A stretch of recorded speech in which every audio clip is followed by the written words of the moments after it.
Good morning students, जय श्री कृष्णा, राधे राधे। हाँ जी, आज अपन बात करते हैं अपने नेक्स्ट टॉपिक डिवीजन जर्मर प्रयोग। ठीक है, अपनी हेडिंग क्या होगी? डिवीजन जर्मर प्रयोग। इसके बारे में आज अपन बात करते हैं। देखो क्या होता है डिवीजन जर्मर प्रयोग का मतलब। ठीक है, तो डिवीजन जर्मर प्रयोग के द्वारा इलेक्ट्रॉन पुंज, ठीक है, इसका मेन मकसद क्या होता है? इलेक्ट्रॉन पुंज अर्थात द्रव्य कण की तरंग प्रकृति को या फिर इलेक्ट्रॉन पुंज की जो तरंग प्रकृति होती है उसको प्रयोग के द्वारा प्रदर्शित करना। ठीक है, क्या होती है इसकी मेन मकसद इस डिवीजन जर्मर का? कि इलेक्ट्रॉन का पुंज जो होता है या फिर इलेक्ट्रॉन के पुंज को आप लोग बोल सकते हो तरंग प्रकृति। ठीक है, सॉरी, इलेक्ट्रॉन के पुंज को बोल सकते हो द्रव्य कण। ओके, उसकी तरंग प्रकृति को प्रदर्शित करना ही इसका क्या है? मकसद है। और ये किसके फॉर्मूले से होता है? ब्रेग के विवर्तन सूत्र का उपयोग किया जाता है। इसके अंदर किसका उपयोग किया जाता है? जब भी अपन मैथमेटिकल पोर्शन की बात करेंगे उसके अंदर ब्रेग के विवर्तन सूत्र का उपयोग किया जाता है। ठीक है, अब अपन बात करते हैं इसके डायग्राम की या फिर इसके ये जो उपकरण बनाया है इसकी व्याख्या करते हैं। क्रिया विधि आप लोगों को बाद में समझाएंगे, एक बार ये बताएंगे कि यहाँ पे ये क्या क्या चीजें होती है। ठीक है, यहाँ इलेक्ट्रॉन पुंज अपने को प्राप्त करने के लिए क्या करना होता है? सबसे पहले इस इलेक्ट्रॉन गन का यूज करना होता है। ठीक है, ये जो पूरा वाला पोर्शन है ये क्या है? अपना इलेक्ट्रॉन गन है। ये इलेक्ट्रॉन गन क्या करेगी? यहाँ पे इलेक्ट्रॉन पुंज प्राप्त करने में हमारी मदद करेगी। ठीक है, तो इलेक्ट्रॉन पुंज के द्वारा अपन क्या प्राप्त कर सकते हैं? इलेक्ट्रॉन का पुंज प्राप्त कर सकते हैं। क्लियर है यहाँ तक? यहाँ ये जो निकल क्रिस्टल है, ठीक है, और ये क्या है? यहाँ पे फिलामेंट है। फिलामेंट के ऊपर नेगेटिव साइन है। ठीक है, और यहाँ पे पॉजिटिव है। तो आप लोग ये एक प्लेट है हमारी। ठीक है, इसको आप लोग क्या बोल सकते हो? इस गन के अंदर ये हमारे प्लेट है जिसके ऊपर कौन सा साइन है? एनोड। ठीक है, आ जाओ जी, यहाँ तक क्लियर है? सबसे पहले क्या बात करते हैं? ये इलेक्ट्रॉन गन है और इलेक्ट्रॉन गन का काम क्या होता है? ये हमें इलेक्ट्रॉन पुंज प्राप्त करवाती है। ठीक है, अब ये आगे जाके अपना आता है निकल क्रिस्टल। निकल क्रिस्टल का उपयोग किसके काम के लिए करते हैं? विवर्तन के काम के लिए करते हैं। अगर यहाँ पे अपन निकल क्रिस्टल नहीं लगाएंगे तो जो इलेक्ट्रॉन आएंगे वो सीधे निकल जाएंगे, उनका विवर्तन नहीं हो पाएगा। ठीक है, जिसके अंदर परमाणविक दूरी d है। अब यहाँ डी आकार की अपन ने क्या दे रखी है? एक स्केल दे रखी है। ठीक है, यहाँ पे ये जो डी आकार की है ये एक स्केल दे रखी है। इस स्केल पर एक आयनन पोस्ट लगा होता है। ठीक है, इस स्केल के ऊपर एक आयनन पोस्ट लगा रहता है। आयनन पोस्ट का काम क्या होता है? कि इसके जिसमें आसानी से आयनित होने वाली एक गैस, ठीक है, इस आयनन पोस्ट के अंदर गैस रखी जाती है। ठीक है, और गैस कौन सी रखी जाती है? जिससे आसानी से आयनित होने वाली एक गैस उपस्थित होती है। यानी कि ये जो इलेक्ट्रॉन पुंज यहाँ पे जाएंगे तो कौन से इलेक्ट्रॉन को वो आसानी से आयनित कर देगी? तो वो एक गैस रखी होती है किसके अंदर? इस आयनन कोष्ठ के अंदर।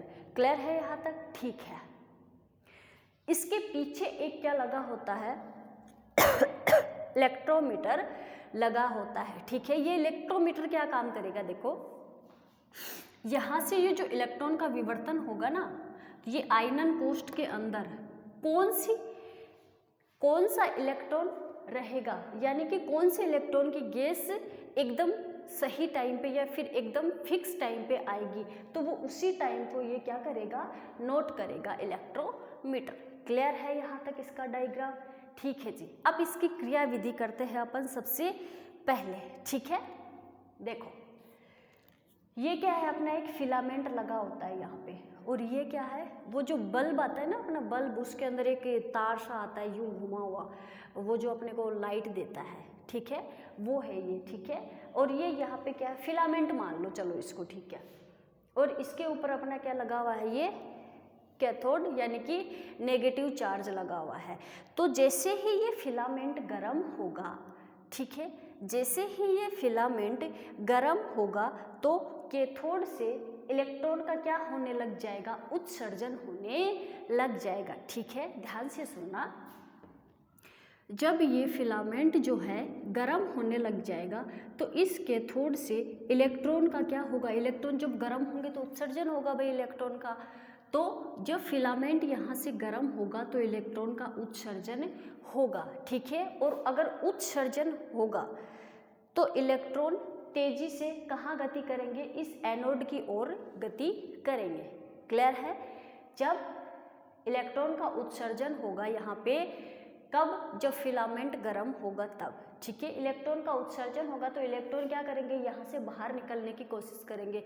बाहर निकल के कहाँ पे आएंगे, इस एनोड पर आने के लिए तेजी से गति करेंगे। ठीक है, देखो इसके पश्चात ये यहाँ पे बहुत सारे इलेक्ट्रॉन क्या हो जाते हैं, इलेक्ट्रॉन जैसे ही उत्सर्जित होते हैं एनोड के ऊपर आकर उपस्थित हो जाते हैं, यहाँ से बाहर नहीं निकलते हैं। बाहर क्यों नहीं निकलेंगे, क्योंकि यहाँ पे पॉजिटिव चार्ज है। अगर पॉजिटिव चार्ज है तो यहाँ से इलेक्ट्रॉन बाहर नहीं निकल सकते हैं। तो जैसे ही यहाँ से इलेक्ट्रॉन उत्सर्जन होगा तो वो कहाँ पे आके रुक जाएंगे, यहाँ पे एनोड पर आकर रुक जाएंगे। तो यहाँ पर बहुत सारे इलेक्ट्रॉन क्या हो जाते हैं, इकट्ठे हो जाते हैं। ठीक है, इस एनोड पर बहुत सारे इलेक्ट्रॉन उपस्थित हो जाते हैं, पर वो भी कब तक उपस्थित होंगे, एक लिमिट होगी। अरे भाई इसके पास जितनी जगह होगी इतने ही तो आदमी खड़े रहेंगे ना, तो फिर वो क्या करेंगे, एक दूसरे की तरफ धक्का मुक्की करेंगे। ठीक है, अब अगर जगह ही नहीं मिलेगी उनको खड़ा होने के लिए या फिर बैठने के लिए, तो वो क्या करेंगे, धक्का मुक्की करेंगे। और आपस की धक्का मुक्की के कारण ही वो इलेक्ट्रॉन पुंज जो है वो यहाँ से बाहर निकलने लग जाता है। कहाँ से, एनोड से। ठीक है, और इसके पश्चात अपने को क्या प्राप्त होता है, एक इलेक्ट्रॉन का पुंज प्राप्त होता है।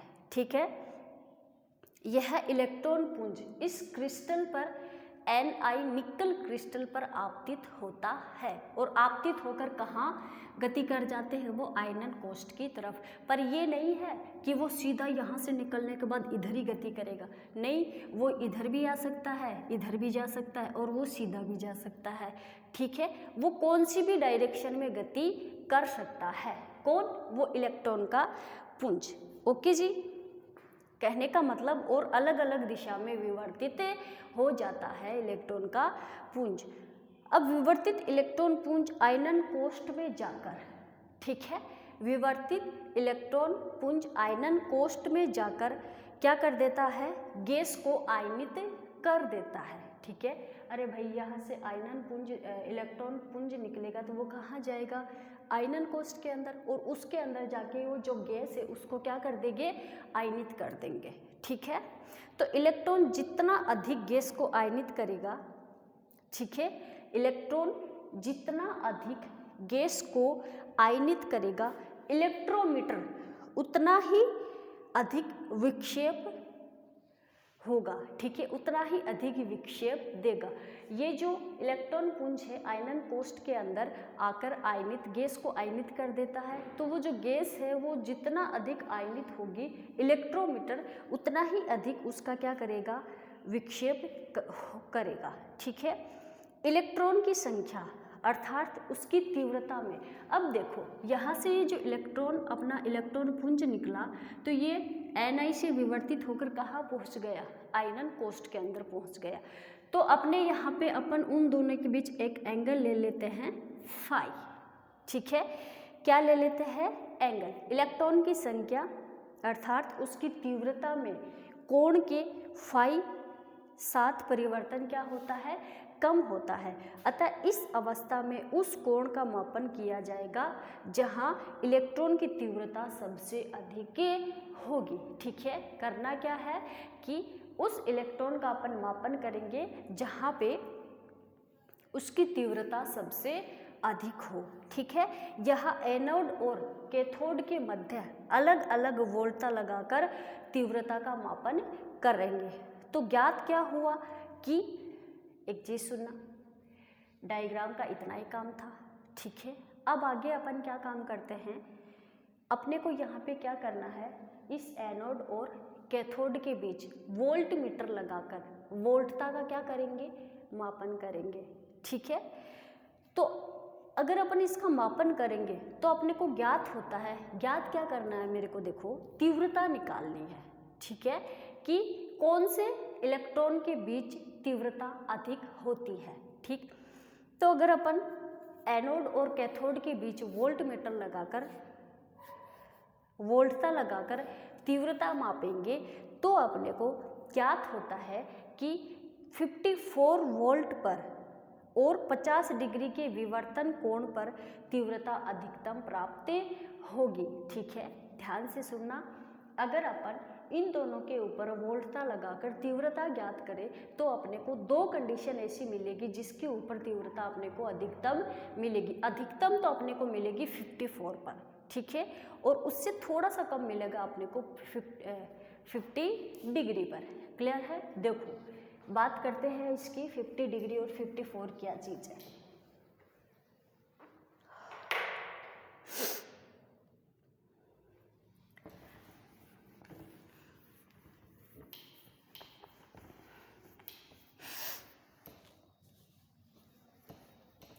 इसके अंदर जो ग्राफ बनाएंगे अभी अपन किस किस के बीच, वोल्टता और फाई के बीच बनाएंगे। ठीक है, चलो जी,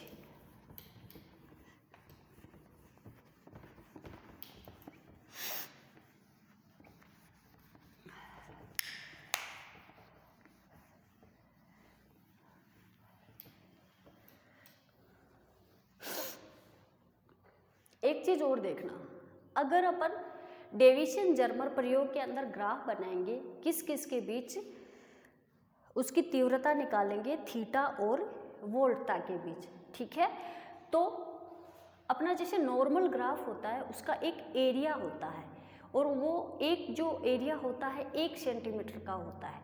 ठीक है, पर एक अपन इसके अंदर पोलर ग्राफ बनाएंगे। पोलर ग्राफ का मतलब होता है ये सर्किल है,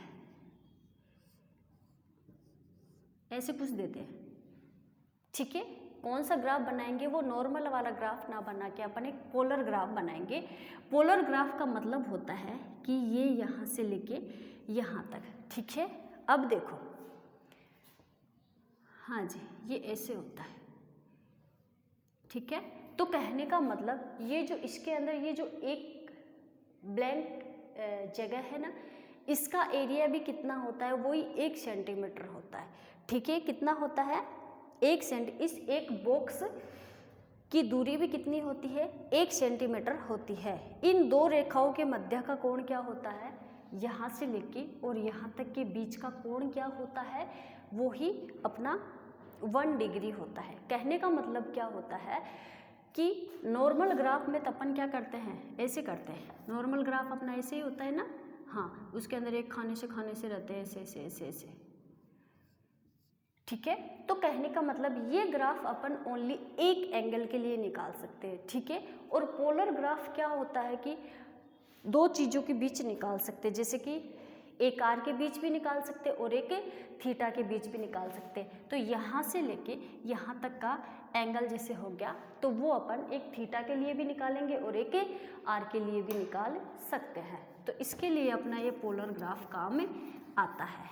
तो इसके अंदर भी अपन कौन सा ग्राफ बनाएंगे, पोलर ग्राफ। देखो, देखते हैं।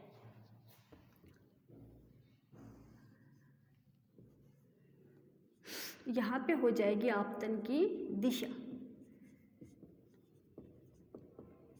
ठीक है, और ये हो जाएगा अपना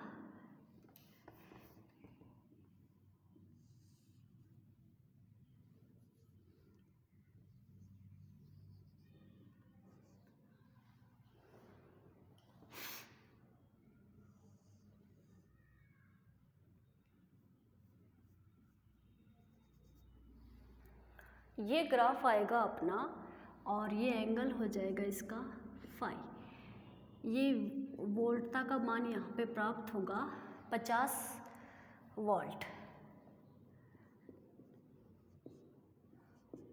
हाँ जी, और ये अपना हो जाएगा ऐसे करके,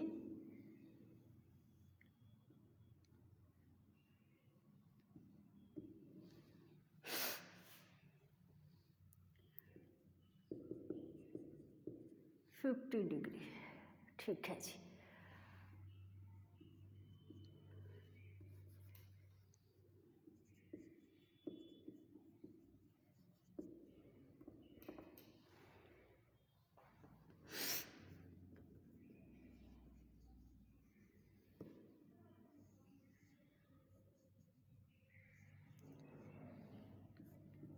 ये देखो, ये अपने पास इसके अंदर अपन 3 ग्राफ लेंगे।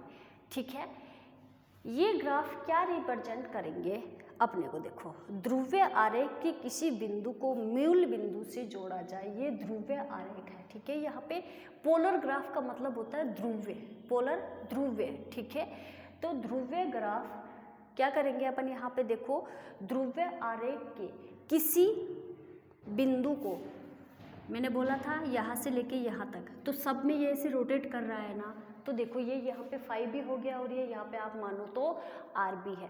ठीक है, तो देखो यहाँ पे क्या करेंगे अपन, ध्रुवीय आरेख के किसी बिंदु को मूल बिंदु से जोड़ा जाए तो रेखा की लंबाई जो है वो तीव्रता को प्रदर्शित करेगी। ठीक है, इसके अंदर ये जो रेखा है ये क्या करेगी, अपने तीव्रता को व्यक्त करेगी। और अपने को ज्ञात क्या करना था, मैक्सिमम तीव्रता देखनी थी कि कितनी वोल्ट के ऊपर अपने मैक्सिमम तीव्रता होती है। ये ग्राफ कहीं से आएंगे नहीं, इनको आप लोग याद करोगे। ठीक है, तो देखो इन तीनों के बीच आप लोगों के पास मैक्सिमम तीव्रता कौन से ग्राफ में है, इस V = 54 वोल्ट पर है। ठीक है, कौन से पे है, V = 54। कहने का मतलब यहाँ से लेके और यहाँ तक की जो मैक्सिमम डिस्टेंस है ना, तो वो ही आपकी क्या हो जाएगी, मैक्सिमम तीव्रता आएगी। ठीक है, तो सबसे पहले अपन क्या बोलेंगे, मतलब मैक्सिमम तीव्रता यहाँ पे किस किस की है, 54 वोल्ट की, और ये यहाँ पे 50 वोल्ट की। ठीक है, क्लियर है यहाँ तक। अब अपन बात करते हैं इसके मैथमेटिकल डेरिवेशन की। देखो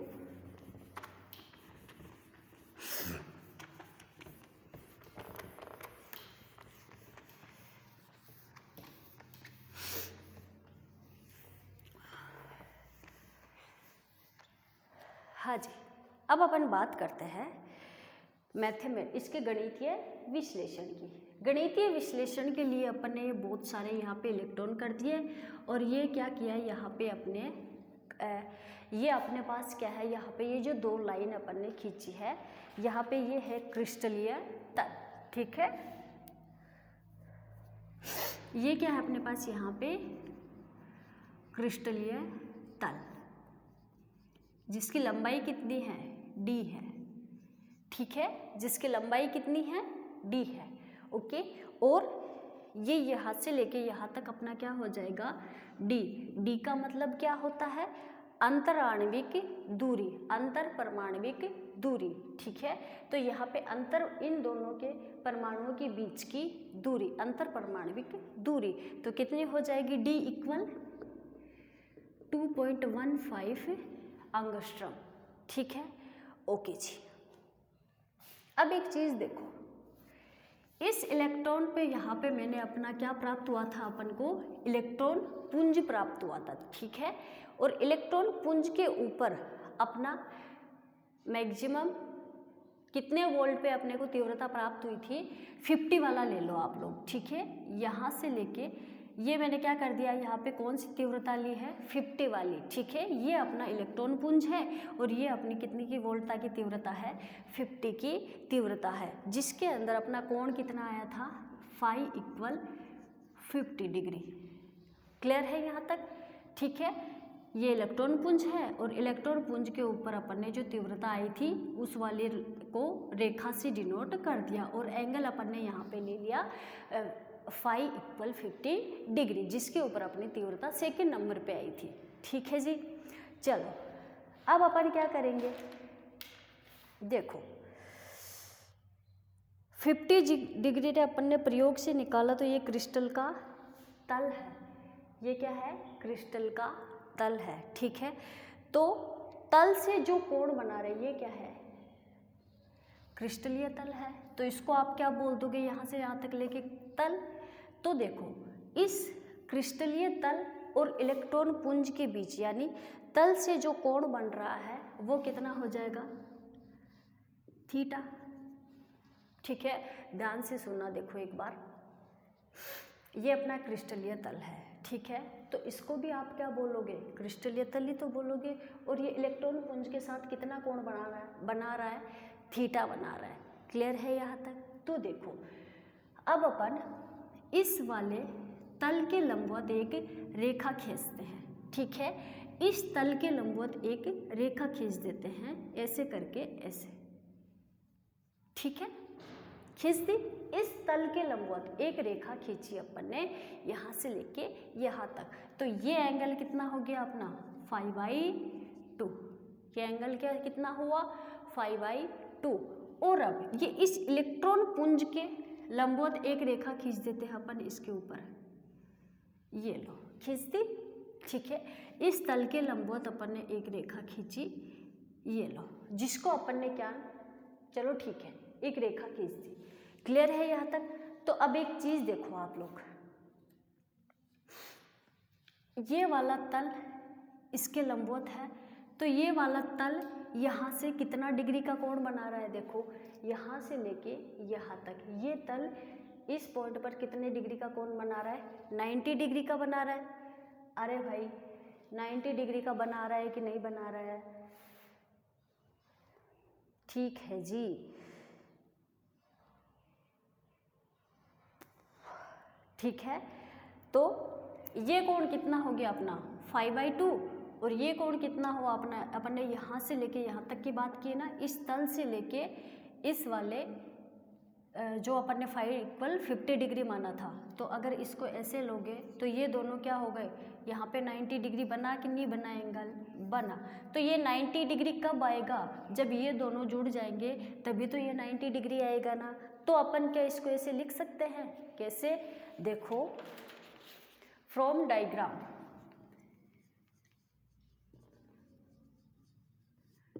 ठीक है, ठीक है।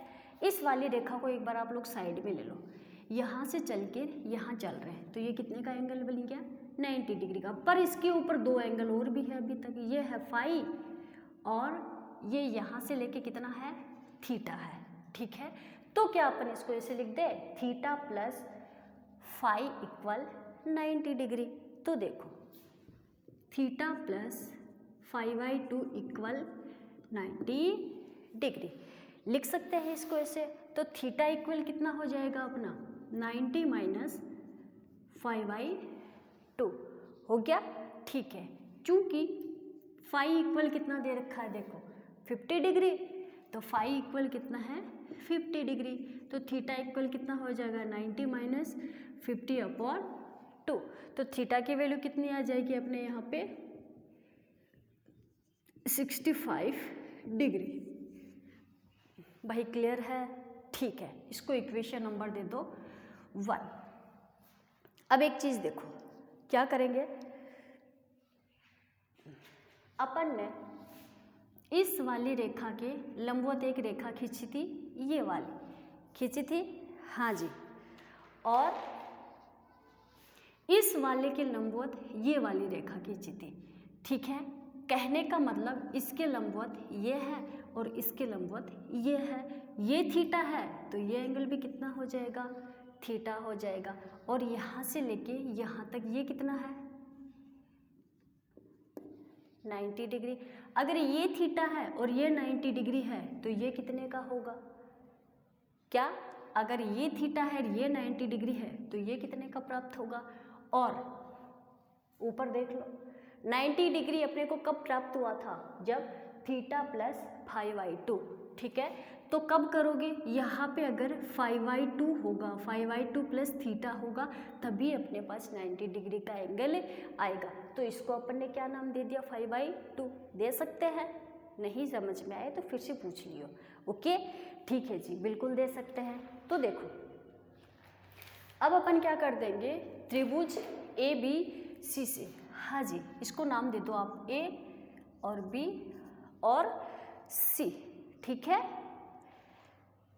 अच्छा जी, छोड़ो, इसको नाम दो A और इसको नाम दे दो B, और ये क्या हो गया अपना C, ठीक है। त्रिभुज ABC से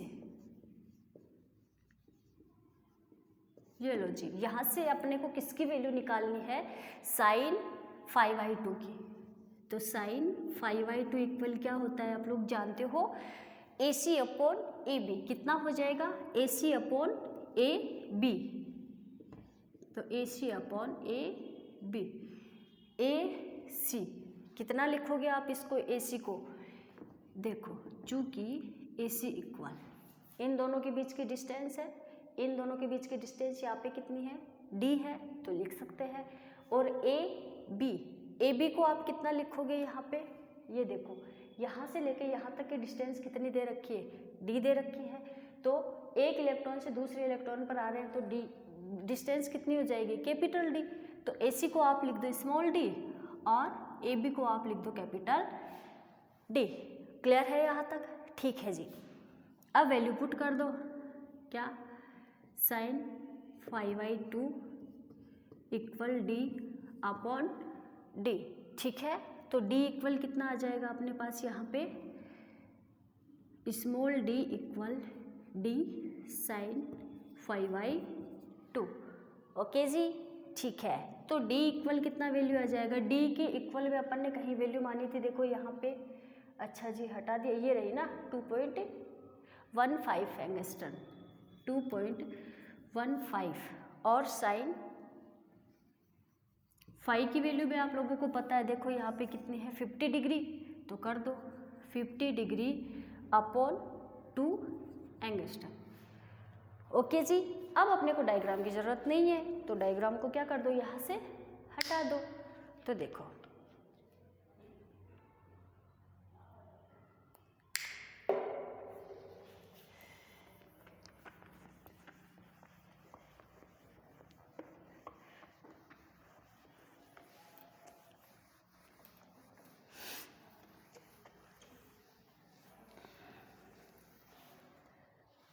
अब अपन यहाँ से क्या करेंगे भाई, इस D की वैल्यू निकालेंगे तो अपने पास आ जाएगी 0 पॉइंट, क्या आ जाएगी, इस D की वैल्यू निकालेंगे तो अपने पास आ जाएगी, इस D की वैल्यू निकालेंगे तो अपने पास आएगी 0.91 एंगस्ट्रॉम, ठीक है, 0.91 एंगस्ट्रॉम।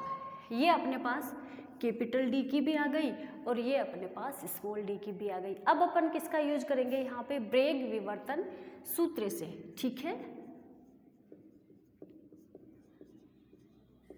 ब्रेग विवर्तन सूत्र से। ब्रेग विवर्तन का सूत्र क्या होता है, 2d sin theta equal n lambda, ठीक है, क्या होता है 2d sin theta equal n lambda. तो चूंकि n इक्वल कितना होता है 1, लैम्डा इक्वल क्या हो जाएगा अपने पास 2d sin थीटा, ये लो जी, ठीक है। अब लैम्डा इक्वल 2d की वैल्यू अपने को दे रखी है, क्या है वो 0.91 एंगस्ट्रॉम मल्टीप्लाई साइन थीटा की वैल्यू देखो इक्वेशन 1 में 65, तो ये लो, तो लैम्डा की वैल्यू कितनी आ जाएगी यहाँ पे 1.65 एंगस्ट्रॉम, ठीक है, ब्रेग विवर्तन सूत्र से। अब अपन क्या करेंगे यहाँ पे दे ब्रोगली की तरंग, इलेक्ट्रॉन की तरंग दैर्ध्य का फॉर्मूला भी रखेंगे और वहाँ से भी निकाल लेंगे। तो दे ब्रोगली की तरंग, इलेक्ट्रॉन की तरंग दैर्ध्य का फॉर्मूला क्या होता है आप लोग निकाल चुके हो पीछे, 12.27 √V एंगस्ट्रॉम, यही होता है, जाके देख लेना पीछे। तो चूंकि V इक्वल आप लोग जानते हो कितनी है 54 वोल्ट, मैक्सिमम वोल्टता अपने पास किसके ऊपर आई थी, इससे 54 पे आई थी, तो 54 रख देना। तो लैम्डा E इक्वल कितना हो जाएगा 12.27 54, सोल्व करोगे तो क्या आ जाएगा 1.67 एंगस्ट्रॉम, ठीक है। एक तो ये देखो, एक तो ये देखो और एक ये देखो, क्या इन दोनों में ज़्यादा डिफरेंस आ रहा है, नहीं आ रहा, तो हम कह सकते हैं कि ब्रेग विवर्तन सूत्र से प्राप्त इलेक्ट्रॉन पुंज की तरंग दैर्ध्य और दे ब्रोगली सूत्र से प्राप्त इलेक्ट्रॉन की तरंग दैर्ध्य एक समान है, अर्थात इलेक्ट्रॉन पुंज का व्यवहार एक तरंग की तरह ही होता है। ठीक है, एक इलेक्ट्रॉन पुंज का व्यवहार एक तरंग की तरह ही होता है। क्लियर है? देखो, आज अपने फर्स्ट यूनिट यहीं पर ख़त्म होती है। ओके, अपन मंडे से स्टार्ट करेंगे नई यूनिट। ओके, जय श्री कृष्ण।